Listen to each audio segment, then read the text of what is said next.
booy yi man conseil bi ma leen di jox encore une fois de plus te dama bëgg bu baax a baax ngeen déglu ma ak xel ngeen déglu bu baax ak xel parce que pour nga mën a egg ci benn level bi nit ki il faut nga am benn niveau d'intelligence booy xalaate ba tax moo lay permettre yu bëri loo bëgg a def ci lu négatif wala yooyu rek ce sixième sens yi daw comme ni ko waxee toujours moo lay mën a permettre nga revenir un tout petit peu en arrière pour rafraîchir sa mémoire pour mën a jël décision boo xamante ni muy gën ci yow. Donc malgré que voilà li ngay def xamoo sax ndax dina antu wala du antu parce que suñu borom moom voilà moom moo xam li nga xamante ni moo gën ci doomu aadama ni que ça soit muy lu négatif ci moom lu naqari wala muy lu positif ci moom lu neex. Donc voilà te ñun doomu aadama yàlla fi ñu bindee li ñu bëgg rek ak suñu bakkan li ñu bëgg moom lañ koy ñaan toujours mais est-ce que loolu baax na ci ñun est-ce que loolu gën na ci ñun voilà la grande question qu'on doit se poser. Mais nag dañuy ñaan yàlla toujours muy ñuy defal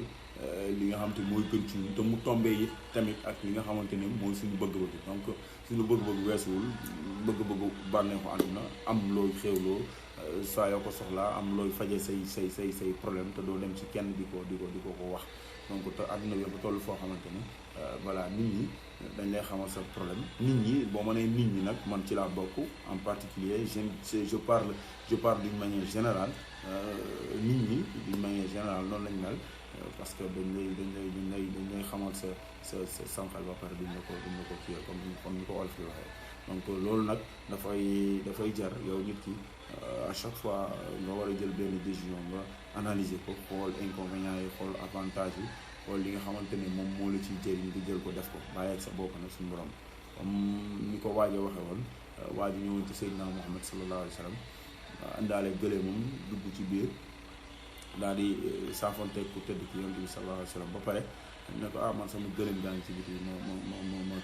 ma dénk yàlla suñu borom fekk takk ko yonent bi daal di koy laaj ndax takk na ko yooyu mënu ko takkuma ko après ci yonent bi daal di koy jox ndigalu mu dem daal di koy takk ba pare doog a ñëwaat mu ñëwee mu ne ko da nga booy dénk yàlla yi da ngay sabablu lu tax yàlla téyel la lañ koy dénk. Voilà loolu mooy nit ki bëgg nga dara yaa ngi góorgóorlu yaa ngi try sa little best in your life pour to get something so you have to believe in God xam nga da ngay gëm yàlla nag voilà li ñuy wax ne ab jullit moom gëm yàlla mooy genn wàllu jullit voilà diine je pense que noonu lañ ko waxee donc gëm yàlla fa nekk lu jël parce que parfois il faut nga toll ci circonstances yu difficile yu métti yoo xamante ni voilà gëm yàlla carrément rek moo la ci mën a génn du leneen. Donc nit ki nag boo gëmee yàlla suñu borom moom da ñu ñëw rek sa kaw da ngay xam ni lii dogal suñu borom la et puis nga sante ko yàlla daal di avancer bu ko defee ñaan yàlla aussi mu teggil natt boobu. Et je pense que loolu nattu la ci booy bi muy maanaam génn bi ak nattu la aussi tamit tout le temps ñun Afrique d'une manière générale ñu am ay dirigeants yoo xamante ni c'est des dirigeants yoo xamante ni billaahi xam nga ils pensent beaucoup à eux-mêmes que seen ay population pratiquement noonu lay demee ba tax na moo tax ci bëri di xew Afrique. Donc ay xëccoo nguur xam nga même la façon dont les Sénégalais en particulier ni ñuy defee politique man rafetlu ma ko parce que boo nekkee du côté du pouvoir yow yaa clean yow yaa baax yow yaa jub xam nga mais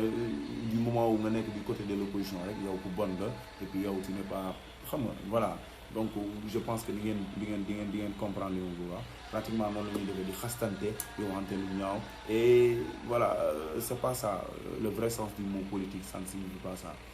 Ça veut dire que mën ngeen am ay divergence ci gis-gis ay bokk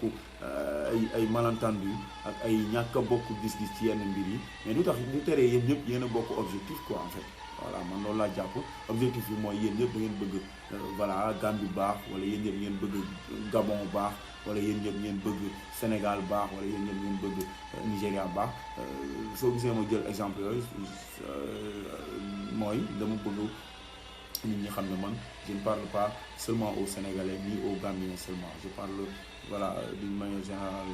à tous les Africains donc moo tax may wax loolu moo tax ma jël exemple ci dëkk yooyu noonu quoi. Donc loolu nag bu amee c'est l'art de gérer les affaires de la cité mooy bon cité bi fi ñu dëkk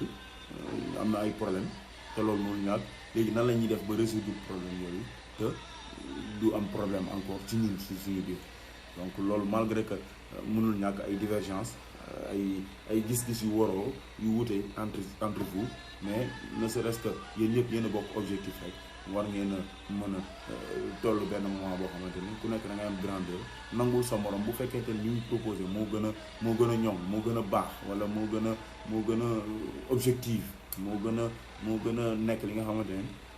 voilà moo gën a concret voilà ngeen àndandoo yéen ñëpp together ngeen appliqué loolu bu ko defee bu ngeen ci gisul résultat après ngeen def lu keneen wax c'est aussi simple que ça je pense. Mais voilà day am ay tiraillement ay xëcc fii ay yu ni mel donc te yooyu moom voilà je ne pense pas que ni ça fera avancer les choses loolu au contraire dafay retarder temps bi li ñu waroon développer ci ay 10 ans wala voire 5 ans il faudra ñu jéem ko développer dans 20 ans dans 30 ans. Donc loolu c'est une perte de temps énorme boo xamante ni suñu njiit yi en Afrique d'une manière générale war nañ koy bàyyi xel de telle sorte la voilà suñu tollee ci niveau yooyu wala ñu war a signer yenn contrat yi envers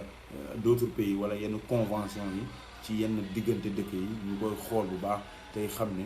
voilà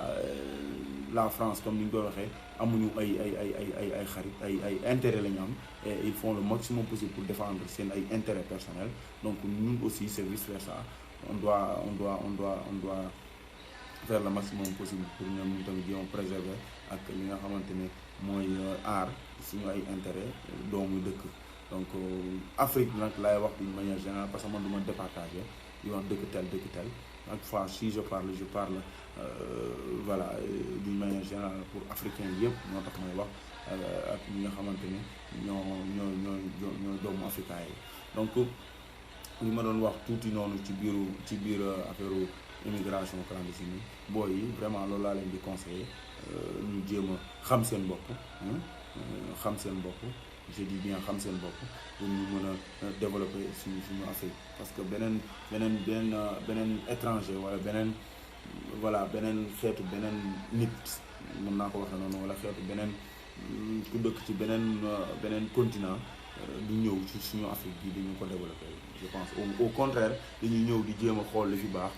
ñu koy récupérer pour yóbbu ko seen dëkk yooyu. Donc ñu ñoo war a am maturité de telle sorte que di jéem a fexe di préserver li nga xamante ni mooy suñu ay ressources naturelles yi nga xamante ne moom lañu suñu borom jox ñu koy gérer de façon juste et vraie ba nga xamante ne xam nga suñuy doom yi war a ñëw ëllëg suñu sëtaat yi ak suñu doom yi war a ñëw ëllëg bu ñu ñëwee au moins dañu fekk loo xamante ni seen ay arrière grands-parents ak seen ay arrière parents liggéeyal nañ leen ko loolu yëpp day bokk ci li nga xamante ni mooy ni ñu war a gérer li nga xam ne mooy les affaires de la cité. Donc voilà, je pense que vidéo bi peut-être dans un premier temps naa ko mën a yemale fii parce que ça fait un bon bout de temps maa ngi expliqué mais maa ngi delluwaat encore une fois de plus di remercier internautes yëpp en particulier mes abonnés sama audience bi nga xamante ne moom laay am ak yéen à chaque fois ci sottante xel ak xalaat chaque fois nag je vous demande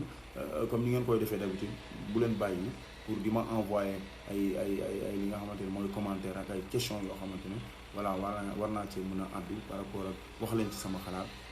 du point de vue ñu mën ko partager bu ko defee mu jëriñ ñu ñëpp. Donc merci encore une fois à tous les abonnés voilà de la KAM TV Mbow maa ngi leen di kontaane bu baax a baax te di leen jox dig daje à la prochaine incha allah ci lu dul yàgg dara. Maa ngi gërëm aussi tamit encore une fois sama xarit yi sama am di Gambie yi nekk Gambie ñi nekk à l'étranger xam nga ñi nekk voilà du côté du Maroc ñi nga xamante ni ñoo nekk Espagne xam nga ñoom Matar ñoom ñi nekk Italie ñoom Galas ñoom Mama Khadifal ñoom Absa Sène ñi nga xamante ni ñu ngi côté Arabie Saoudite xam nga ak sama gars yi nekk côté Guinée-Bissau côté Mali xam nga ak partout ailleurs dans le monde et je n'oublie pas mon ami et frère Vieux maa ngi lay Vieux Ndiaye maa ngi lay siyaare bu baax a baax di kontaan ci sa contribution bi ngay def à chaque fois ci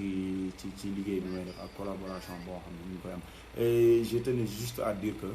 ñu ngi ci procédure li ma waxoon la fois passée à ce que ni on a des correspondants on a des représentants ci dëkk yooyu noonu yëpp ma leen limal et ñu ngi ci procédure bi depuis gars yi nekk Suède ñoom ñëpp ñoom Fall ñëpp maa ngi leen di siyaare di leen kontaane bu baax a baax te di leen wax ne dans un premier temps ñu ngi ci loolu bu sottee rek incha allah je pense que dina yegg si rogalaat ba ci sénégalais yi fu ñu mënti nekk parce que nous voulons organiser, nous voulons constituer, nous voulons voilà dajale tous les cadres sénégalais résidents partout ailleurs dans le monde. Donc pour faire un bloc boo xamante ne voilà dinañu mën a def lu bare surtout ci côté social ak côté yëpp daal voilà ci gàttal surtout ci social boobu parce que social mooy àdduna en fait dans la vie il faut être quelqu'un de social pour mën a dimbalante ci côté psychologie comme ni ma ko waxee rek ak côté financier ak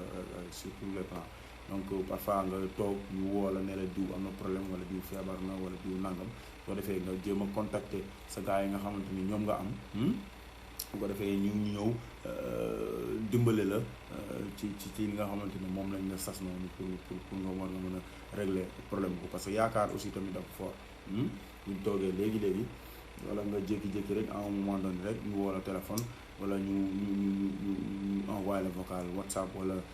Telegram ne la diw fii nangam wala nangam wan la ay firnde donc loolu doo mën lu dul jóg pour jéem a résoudre problème kooku parce que je pense que loolu mooy li nga xamante ne moo waral suñu existence ak moo waral aussi tamit création li nga xamante ne mooy KAM TV boobu di ak voilà chaîne YouTube boo xamante ne télévision la donc mën nañ ci jàllale ay mbir yu bari donc maa ngi sant ñëpp di gërëm ñëpp et je pense que ñi daan wax naan sa vidéo yi dafa xaw a gàtt ak yu ni mel je pense que cette fois-ci duñu mer parce que voilà j'ai fait le maximum possible pour prendre beaucoup de temps pour voilà pour mën a enregistrer vidéo yi pour mën ko partager ak ñi nga xamante ni ñooy samay internet donc voilà noonu lay demee donc maa ngi jox ñëpp rendez-vous